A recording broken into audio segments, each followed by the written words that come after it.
Ayan, luto na yung ano natin, sinigang. Sinigang na salmon. Gamit ang batuan. Kasi nga wala na akong luya. So, hindi ko na siya binalatan ng luya.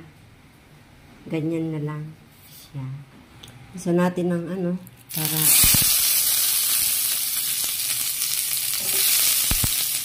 paghaluin na lang natin siya.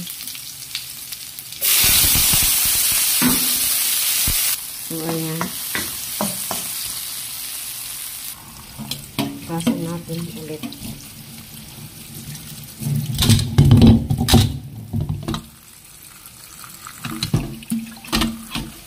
Ayan.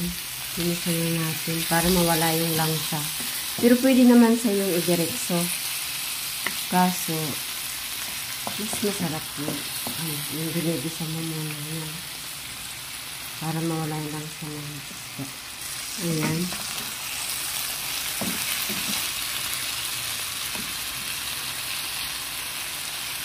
Diba? Hindi natin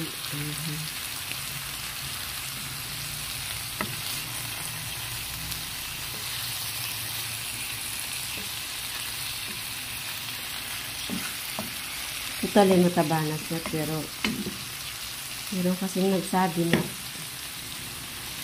anuhin ko daw muna, sabi ng anak ko, kasi ayaw niya ng diretso. Diba?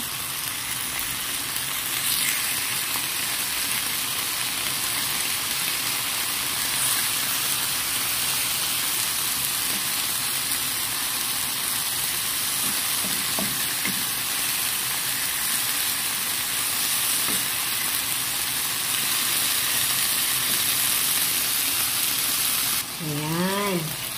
Nilagyan natin ng tubig.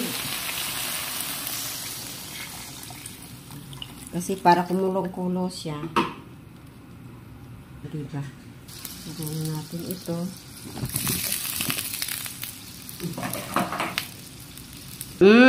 Sarap. Oh, sige, di yung magsa. Kanang-kanang.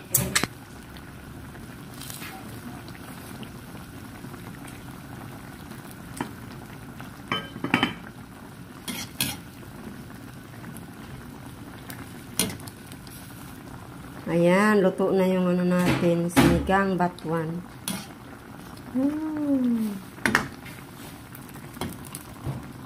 Sarap talaga pala to eh. Kaso mahal. Magkano?